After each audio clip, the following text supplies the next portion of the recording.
Anna woke up. She kissed the handsome man in front of her, very satisfied with last night's experience. After the woman left, Jason picked up her earring and said, "It's been 10 years.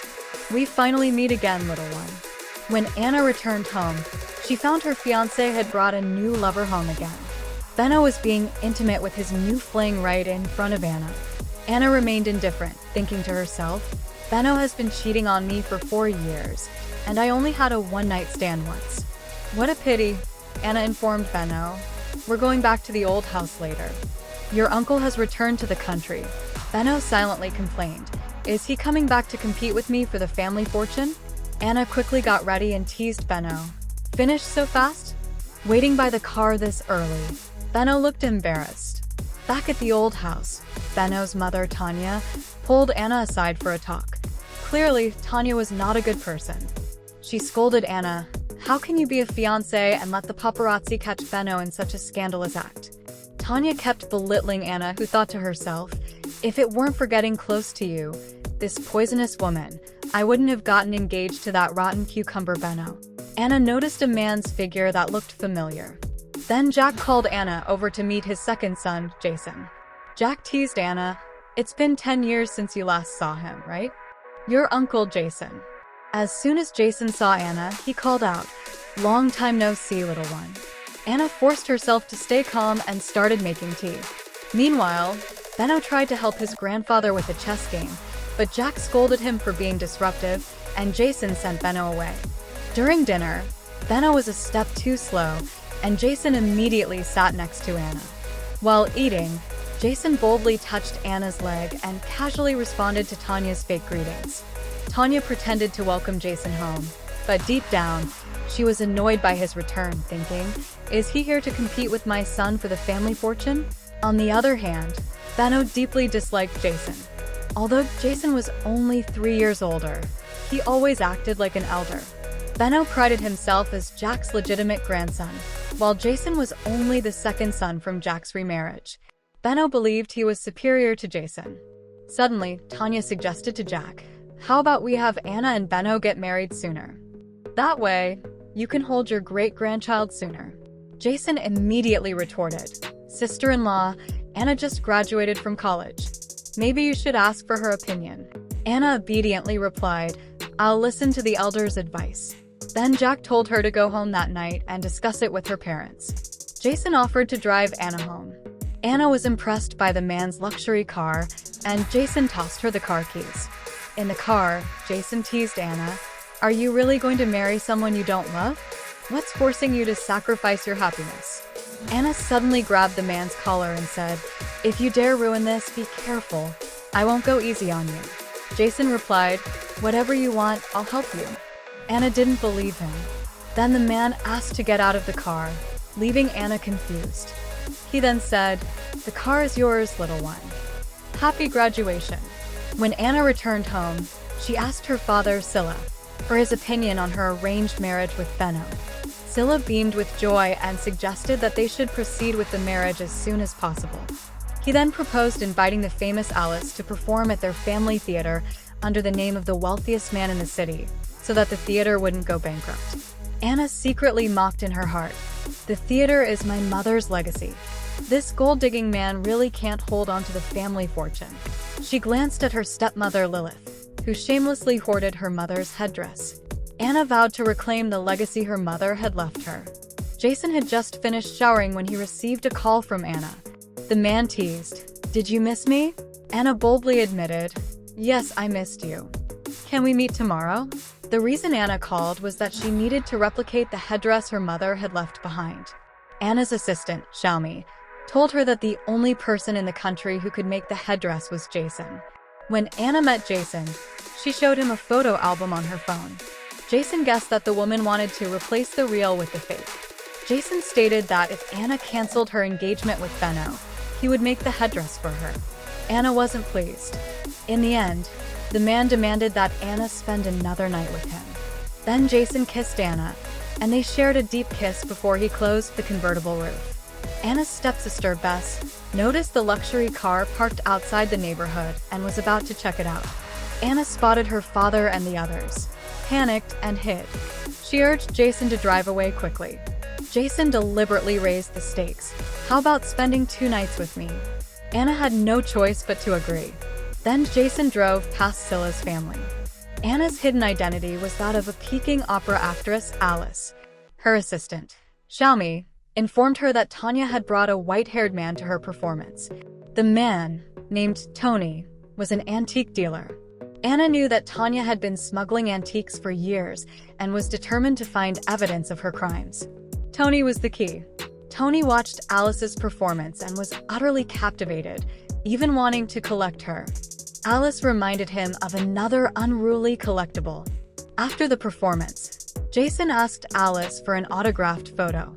Anna was suddenly moved, knowing that the man wanted the photo as a gift for her. Anna received news that Benno was drunk and went to the bar to clean up the mess. Benno attempted to harass Anna, but she slapped him. Jason supported Anna, who had sprained her ankle, and then scolded Benno before taking Anna away.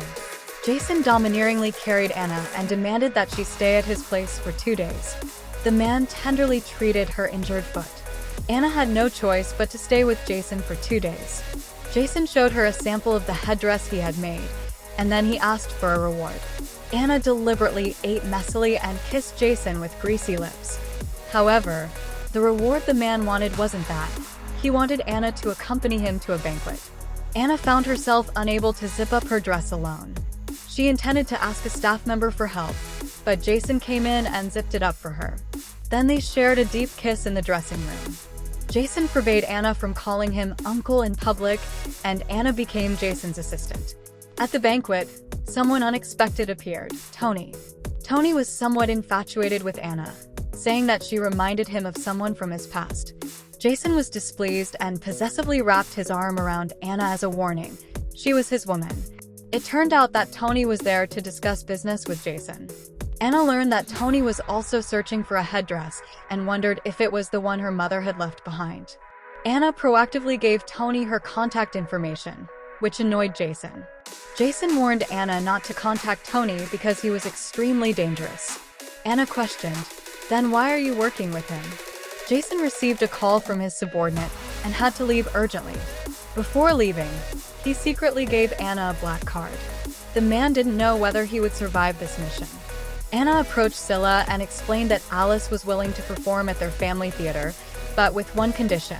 Alice would need a 70% stake in the theater. Clearly, this proportion made Anna's scumbag father hesitate, but with the theater on the verge of bankruptcy, he had no choice but to agree. After Anna left, Bess was seething with envy, coveting her sister's luxury car. Lilith then suggested to her daughter, Bess, that she seduce Anna's fiancé. Suddenly, Anna was kidnapped. Jason, armed with a gun, chased after the kidnapper. When he saw Anna, the man instantly panicked. The quick-witted Anna cooperated with Jason to escape the danger. Realizing how dangerous Jason's activities were, Anna yelled at him, "You gave up your identity as the son of the wealthiest man to do these illegal things? Leave quickly. I don't want to see you get caught." Jason simply grabbed Anna's chin and said, "What just happened must be kept secret. Take me somewhere." Jason went to a pet shop, which was actually a hidden medical facility. The male doctor mocked Jason for being injured and was about to take a photo when Anna interrupted. As the treatment began, Anna watched Jason, who wasn't using anesthesia, with deep concern. To distract him from the pain, they kissed. Anna got so startled that she accidentally bit Jason, who said, "You are my painkiller." Anna almost managed to uncover Jason's true identity from the male doctor, but Jason interrupted. Clearly, Jason didn't want Anna to know that he was undercover. He was actually a soldier. The doctor told Anna to monitor Jason's body temperature in real time. Anna sought the doctor's help when Jason's temperature spiked. The doctor suggested that Anna remove Jason's clothes to wipe him down and even feed him water mouth to mouth to cool him down. Though it felt strange, Anna followed the instructions. When Jason woke up, he received a call from the doctor, who teased, "My assist was pretty good, wasn't it?" The doctor recounted everything that had happened the previous night. Jason hugged Anna and kissed the top of her head. Tanya came after Anna because her son, Benno, had been beaten up by Jason. Jason appeared just in time to protect Anna and angrily scolded Tanya, If Benno were my son, I would have beaten him to death long ago. Tanya suppressed her anger and said gently, "Let me cut some fruit for you." Jason pulled Anna into his arms and asked, "The reason you got engaged to Benno was to get close to Tanya, right? You're too cunning to let people bully you like this." Anna didn't want to tell Jason the real reason, so she kissed him, and the man began to undress her. When Tanya entered, the two had already composed themselves, but she still sensed something was off. She thought to herself, did these two hook up? Meanwhile, Bess planned to seduce Benno, but Anna caught her in the act. Benno didn't care and simply left with Bess. Anna decided to teach them a lesson and informed Tanya that Bess was driving drunk with her son. Tanya immediately intercepted her son and furiously slapped Bess, warning that if anything happened to her son, Bess would be finished. Tanya urged her son to marry Anna as soon as possible, so that with an heir, Jack would leave the family fortune to them instead of Jason. Jack's 70th birthday was approaching, and Anna went to the hotel in advance to help her grandfather taste the dishes for the banquet. There, she ran into Jason. With just one glance, Anna could see the desire in the man's eyes and actively kissed him back. Soon, however, Anna received shocking news. Jack actually wanted to listen to Alice's Peking opera performance. It was the old man's only wish. Unable to be in two places at once, Anna had no choice but to brace herself and prepare. After leaving the restaurant, Anna was unexpectedly photographed by Lilith. As soon as she got home, Anna faced accusations from Benno. Clearly, Anna wasn't someone to be trifled with. She threw Benno with a judo flip. Jason grabbed his nephew by the collar and said, "What, can't I hold her?" Then he took Anna's hand and left. Anna noticed that Jason was injured and felt a bit angry. This man didn't take good care of himself. As she tended to his wounds, Jason couldn't resist kissing her deeply. Despite his injury, his vigor remained undiminished, and they spent the entire night together in passion. Soon, it was Jack's birthday. Tanya had planned to mock Jason for not bringing a gift, but to her surprise, Jason had invited Alice to perform. After the performance, Scylla approached Alice, hoping she would perform at their family theater. Anna bluntly demanded a 70% stake in the theater and her stepmother's headdress, stating that she would only perform if she wore it. The incompetent Scylla had no choice but to agree.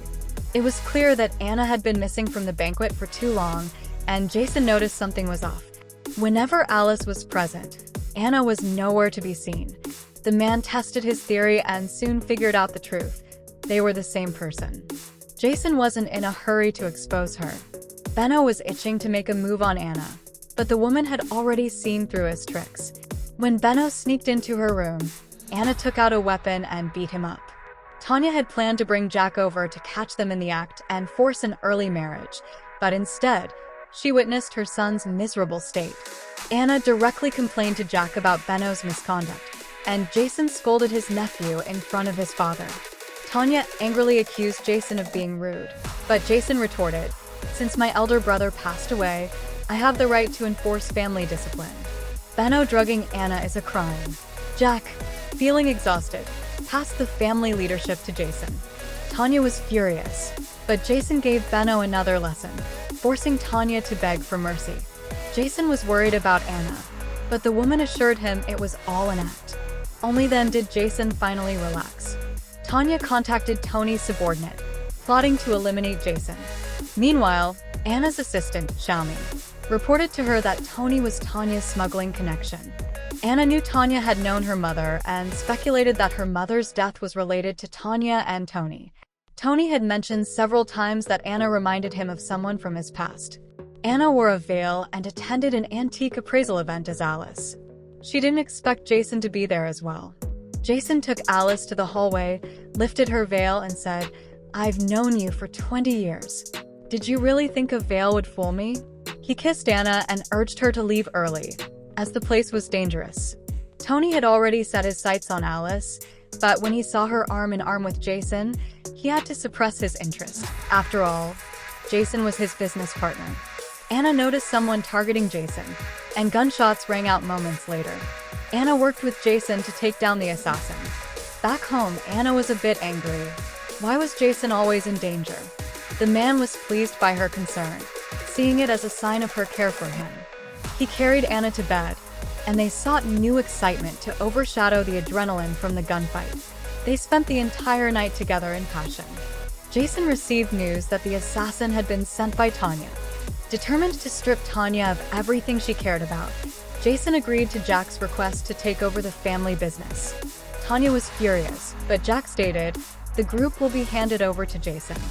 You and Benno will only receive dividends and have no say in management." Jason informed Tanya. Benno is relieved of his position as CEO for dereliction of duty. Jason urged Anna to end her engagement sooner, and Anna, knowing she had already severed ties with Benno and his mother, agreed. There was no point in pretending anymore. Anna approached Benno to inform him that their engagement was off, but Benno refused to cooperate. Anna flaunted her hickey, saying, "My new man is strong and lasts long. Nothing like you, a limp disappointment." Benno, enraged, tried to hit Anna but ended up being taught a lesson instead. It seemed many people wanted a taste of Anna's wrath.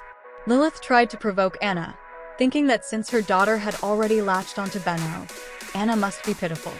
Anna slapped Lilith several times and threatened, "You were the one who poisoned me and made me mute, right?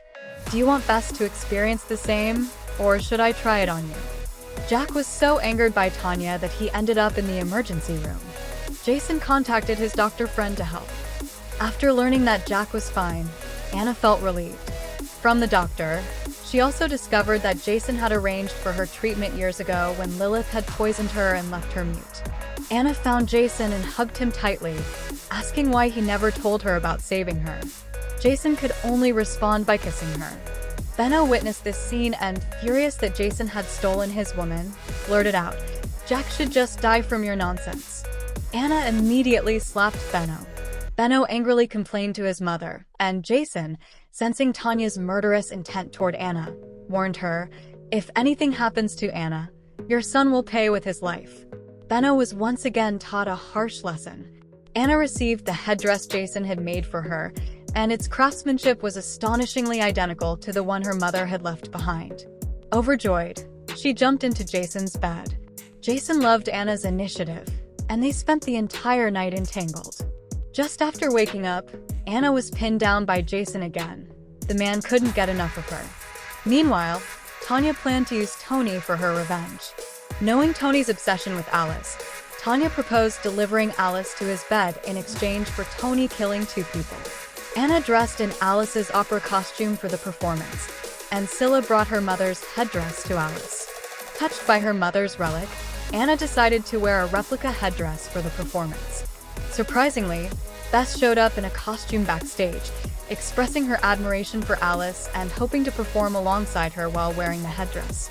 Anna agreed, on the condition that she receive an additional 30% stake in the theater. The foolish Bess agreed.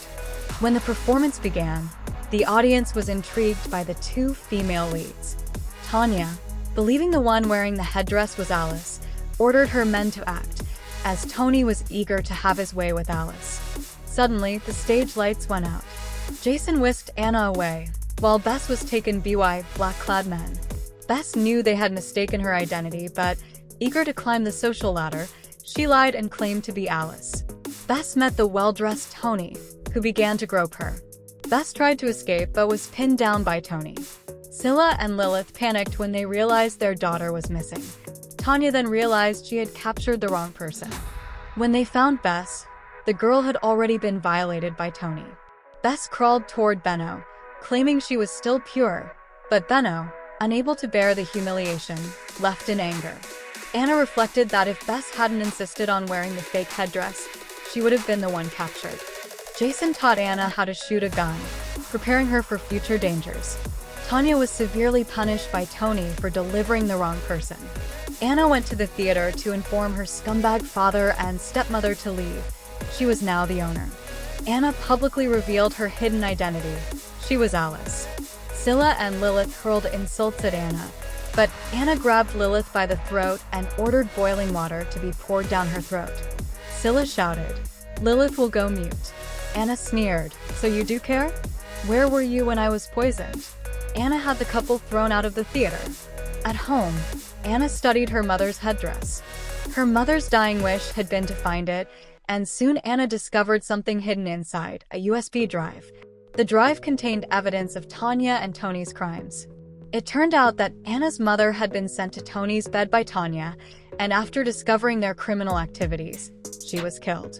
Meanwhile, Tony kidnapped Xiaomi and used her phone to contact Anna, demanding that she perform for him. Anna and Jason rushed to the theater, only to find that Tony had invited a large audience. Anna took the stage and performed as her true self, Alice. After her performance, Tony appeared and announced to the audience that Alice would now be his private collectible. Anyone who opposed him was shot on the spot. Jason arrived with a gun, but Anna was taken hostage by Tony. The theater was plunged into darkness as the military cut the power. Anna managed to throw Tony over her shoulder and, grabbing Jason's hand, fled the scene. Tony chased after them, but Anna raised her gun and shot him dead. 6 months later, Jack had fully recovered and watched with pride as Anna and Jason became husband and wife. Jason told Jack that Benno had been unaware of Tanya's crimes and had been sent abroad for education, while Tanya was now in prison. During a meal, Xiaomi teased Jason, asking if his love for Anna had been premeditated. Jason admitted, "I've loved her for many years." The male doctor confirmed Jason's words, explaining that years ago, while still undercover, Jason had learned that Anna was going to marry Benno. He had risked everything to return, paying a heavy price. Anna held Jason's hand and said, "Jason, I love you."